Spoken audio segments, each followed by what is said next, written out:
Olá, eu sou o Márcio e dando continuidade à sequência de gravações do programa Fique por Dentro, onde nós tratamos de eleições 2022. Nesse programa nós estamos recebendo aqui o nosso colega candidato a deputado estadual, que é vereador na Câmara Municipal, o professor Toninho Vespoli. Seja muito bem-vindo ao nosso programa, vereador. Obrigado, né? E quero agradecer ao Sindiguardas aí por esse convite aqui e dar um abração aí a toda a categoria. Bom, como nós fizemos com todos os candidatos que por aqui passaram, nós temos duas perguntas importantíssimas a todos os candidatos, né? Então vou fazê-las ao candidato Toninho Vespoli e ele nos dá a resposta. O vereador está no terceiro mandato na Câmara Municipal e já acompanhou diversos projetos de leis que trataram e que alteraram de alguma forma a vida do Guarda Civil Metropolitano. Vereador, como foi o mandato do senhor no que se refere aos guardas civis metropolitanos? Então, né, eu sou também servidor público, né, só que da área da educação. Então, a gente tem uma visão, né, que setores, né, da sociedade que ocupam espaços institucionais, né, o legislativo e o executivo, querem a privatização de todos os serviços, né?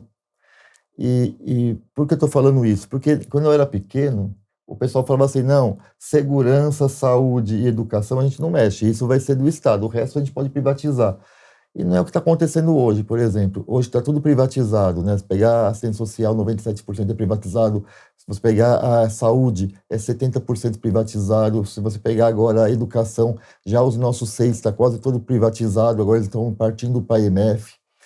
Por que eu estou falando isso? Porque, infelizmente, tem muitos servidores públicos que ainda não se atentaram a isso e acabam votando em pessoas que acabam privatizando o serviço. Isso significa pior condição para os trabalhadores que podem perder os seus empregos, mas também um atendimento ruim para a população, né, desses serviços. Então, por isso que a gente dá uma atenção sempre aos servidores públicos, porque a gente tem que valorizar eles, porque valorizar servidor público é valorizar o serviço público, né? A gente fez uma grande briga, e eu acho que as pessoas perceberam isso, os servidores, na época da Previdência, né, contra o Sampaprev 1, contra o Sampaprev 2.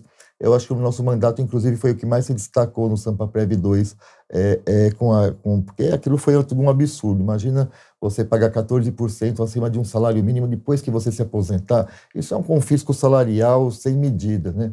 Especificamente para os agentes da GCM, a gente fez uma discussão, por exemplo, sobre a questão do DEAC. Isso lá atrás, né? Eu acho que estava ainda no segundo mandato, no começo do segundo mandato, porque apesar de ter votado a favor, eu sou a favor, mas a gente tem uma política melhor, né?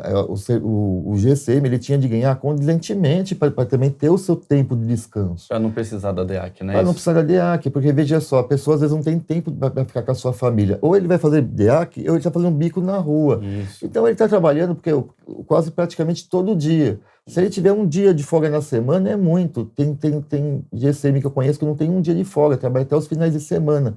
Isso não é vida. E ainda mais as pessoas vão ficando estressadas, vão tendo problemas tanto de saúde psíquica, mental e física, né? E você acaba não compartilhando a sua vida, às vezes, com os seus entes queridos, com os seus filhos, né? Isso é ruim. Agora, é claro, a gente acaba votando a favor porque a gente quer o ideal, né? Que todo servidor tenha condição de trabalho e salário digno, mas isso não acontece. Sim. Então, melhor do que fazer o bico na rua, fazer no institucional. É para fazer no institucional. Então, a gente vota a favor, mas a gente sempre deixa essa ressalva. Essa não é a melhor política do DEAC. Mas, mesmo assim, eu acho que as pessoas também repararam, né, que a gente conseguiu fazer uma boa pressão na Câmara Municipal, e principalmente em cima do governo, para que o DEAC, né, fosse considerado uma verba indenizatória, porque assim não incide o imposto de renda, né? Eu acho que foi uma briga, claro, não foi só nosso mandato, foi outros mandatos juntos, mas eu acho que nosso mandato também teve um papel assim preponderante nessa luta. Isso também ajudou a vocês a não pagar o imposto de renda sobre aquele valor e que isso efetivamente vocês conseguem ter um dinheiro a mais no bolso, né? Outra questão que a gente também trabalhou bastante, e estamos trabalhando, infelizmente, e também às vezes vem também leis do governo federal que acabam batendo aqui no município, né, que acaba usando como regra, que o afastamento, né, pela Covid, o servidor acaba perdendo alguns direitos, né? E a gente colocou um PL na Câmara Municipal, a GCI, para ser considerado, né, o afastamento por Covid como acidente de trabalho, que é o CAT. Porque assim as pessoas não perdem, né, nenhum benefício e nenhum direito da pessoa, né? Uma outra questão também que a gente fez foi na questão aí agora, né, do aumento de vocês salarial e na reestruturação da carreira de vocês, né? Eu acho que a gente, não só eu, mas outros mandatos também, estamos batendo forte nisso, porque eu acredito, né, que a gente tem que valorizar a carreira do servidor público. E a carreira do servidor público, é claro que tem que valorizar os iniciais, estavam ganhando muito pouco, tinha que ter um aumento maior. Mas também você não poderia fazer só isso e deixar o resto, né, em uma situação difícil, porque as pessoas que vão estar no inicial hoje, um dia também vão estar lá na frente. E ela também vai sentir na pele se o governo vir com uma proposta que só vai beneficiar os iniciantes. Então a gente brigava para os iniciantes ter um aumento maior, porque realmente porque eles realmente estão com um salário muito ruim, mas também que isso acontecesse para o restante da categoria, né? Os veteranos. Isso. Né? E a gente também colocou várias emendas, né, nesse projeto, porque a gente achou ele, no geral, muito ruim, né, para a categoria, né? E outra coisa que a gente também, assim, tem também discutido bastante, isso vem dos governos da época do Haddad, que fez o concurso público, é para ter mais guardas, né? A gente está com um efetivo muito pequeno, não tem condição de dar um atendimento, a gente não consegue mais hoje nem fazer a ronda, né, escolar, que antigamente se fazia né, em todas as escolas, e ficar lá parado com o carro um bom tempo, porque hoje o efetivo está menor, você só consegue ir fazer uma ronda pontual e não ficar ali na frente da escola como antes ficava, né? A população de São Paulo cresceu muito da época do Jânio para cá, né, do governo Jânio. E a gente está com efetivo, né, menor do que praticamente daquela época, ou igual, né? Uma coisa assim. Não acompanha, né? Não acompanha, então assim, não tem condição, tem que fazer concurso público, tem que ter mais guarda. E a gente, na LESP, a gente tem algumas propostas, né? A gente quer que todos os municípios tenham guarda municipal. Para isso, a gente pode pensar em um repasse da verba estadual, que né, o município que tem a sua guarda municipal receba uma verba, né, para os municípios, né? Isso é possível de se fazer, porque assim é um incentivo do prefeito estabelecer também as suas guardas municipais. Outra coisa que tem que pensar é um teto mínimo, né, de um valor salarial para todas as guardas do município, porque se aqui na cidade de São Paulo, que é a cidade com maior recurso, né, a gente já passa esses perrengues, você já imaginou o guarda municipal lá no interior como que é? Então tem que ter um piso no estado mínimo para todos os guardas municipais. E uma outra coisa que eu acho também interessante é de ter um jurídico que atenda também todos os guardas municipais, porque a gente sabe como que é, né? Na hora do vamos ver, às vezes o guarda pega o dinheiro do bolso para ter de pagar advogado para ter a sua defesa. Todo mundo tem o direito de uma ampla defesa em qualquer questão judicial. Então, isso tem que ser garantido para o guarda, porque o salário dele está tão pouco, ele não tem condição de pegar o dinheiro do bolso e ainda ficar pagando advogado para isso. Então, a gente tem algumas propostas, né, para a Guarda Municipal. Quem quiser saber melhor, é só colocar lá voucontoninho.com.br, que você vai achar todas as nossas propostas lá. Que bacana. Muito importante essa questão, Toninho, da verba sair do Estado para ir para o município, porque o que ocorre hoje é o contrário. O município é que banca o Estado, né? Você acompanha lá os projetos que passam na Câmara Municipal, DEAC, DEGEM, é o município pagando o Estado, e a proposta é inverter isso, né? O Estado, que é um pouco mais rico, né? Um pouquinho mais rico do que o município, passe a ajudar a custear as guardas municipais. Essa ideia é muito bacana. Candidato, sobre redes sociais, a gente percebe que o senhor tem uma certa interação. Fala pra gente como que é o seu mandato e as redes sociais. A cidade de São Paulo, ela é 12 milhões de habitantes, né? O pessoal tem sempre assim, ai, Toninho, você vem pouco no meu bairro.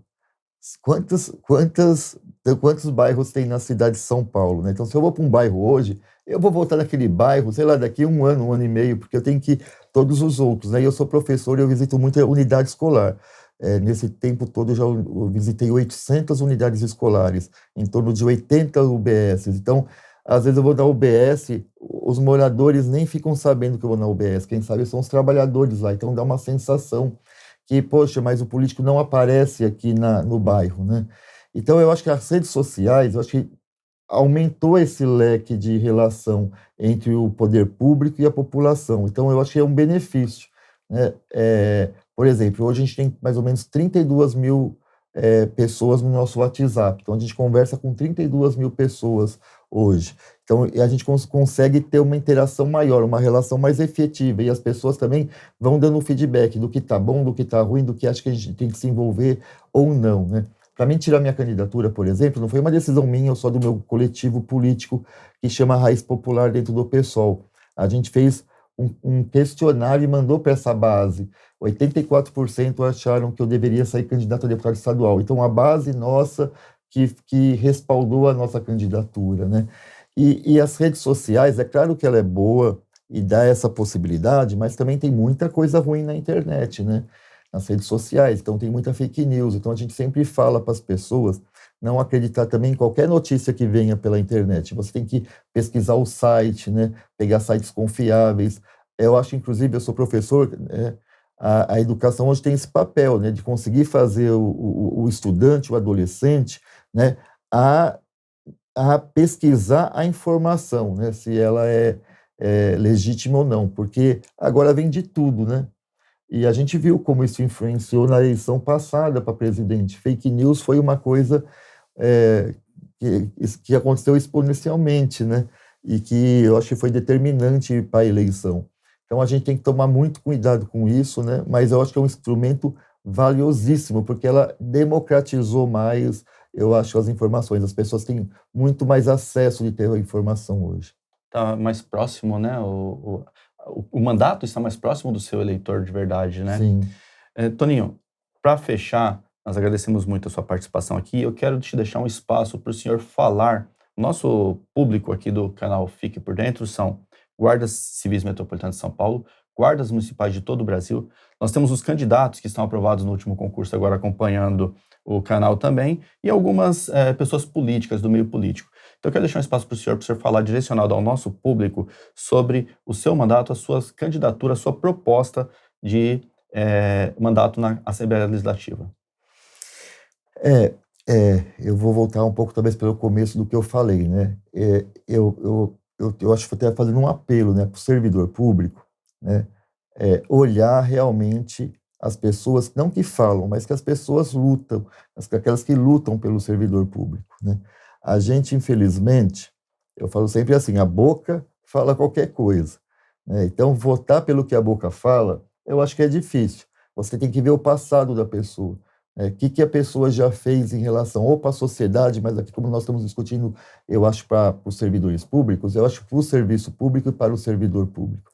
Eu acho que quem não merece, quem não tem essa preocupação, eu acho que não merece ser eleito.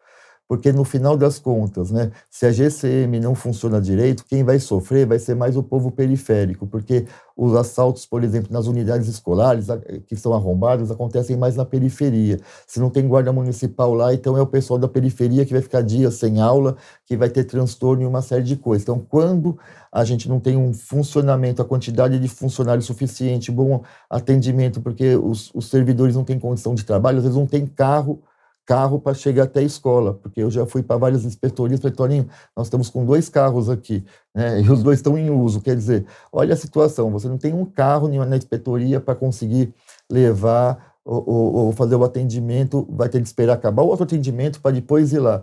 Então é isso, né, que eu estou falando, toda essa precariedade, né, não é à toa, né, não tem investimento nos lugares certos, não é à toa. Aqui quem é de São Paulo sabe disso, nós estamos com em torno de 30 bilhões em caixa, 13 bilhões que não tem destinação, muito provavelmente o prefeito vai passar para o ano seguinte e tem um monte de coisa para se fazer. Então, assim, é falta de vontade política, porque não tem, fala assim, não tem recurso para chamar mais concursados, não tem recurso para dar o uniforme adequado para os servidores, quer dizer, isso tem, né? Então, tomem cuidado com o voto, porque às vezes o voto, né, de vez de ajudar, né, a categoria, vai ajudar a acabar com a categoria, porque é isso que no fim, na prática, está fazendo. Quando não está aumentando o número de efetivos, no fim você está estrangulando a categoria, né? Então tomem cuidado com o voto de vocês, né? Vote naqueles que realmente, eu não sou o único, né, mas votem naqueles que realmente lutam pelo serviço público de qualidade e lutam, né, e que também eles estão lutando aí para que a gente consiga ter bom atendimento e para isso dar condições melhores de trabalho. No fim, mas é um pedido e um apelo, porque infelizmente eu vejo muito servidor público, mas muito, de todas as categorias, às vezes votando contra a gente. E aí depois o pessoal até fala assim, né, às vezes, fala assim, Toninho, ó, projeto ruim aqui para o servidor público, né, igual Sampa Prévia, o que a gente faz? O que a gente faz? Vocês ajudaram a eleger um monte de picareta aí, e aí que ele faz assim, eu não faço milagre, a gente vai lá brigar, a gente vai lá votar, a gente vai discutir, mas no fim as pessoas têm que perceber em quem está votando, e eu sempre falo assim, né, não é difícil, porque você sempre vê as pessoas que votam contra a gente, né, é sempre os mesmos, só que eu não entendo como eles voltam, né, para a Câmara Municipal. Então, tomem cuidado com o voto de vocês e votem pelo serviço público e pelo servidor público. Toninho, essa é a Casa do Trabalhador da Guarda Civil Metropolitana. O sindicato não é mais do que isso, do que a Casa do Trabalhador. E essa casa está sempre aberta ao seu mandato, à sua equipe, à sua proposta de governo. Seja sempre bem-vindo ao Sindiguardas SP. Muito obrigado. Bom, eu que agradeço vocês, a categoria, estamos junto aí, o mandato está aberto, quem quiser levar qualquer questão aí, estamos abertos aí para os nossos GCMs, né? Muito obrigado, Toninho. Falou.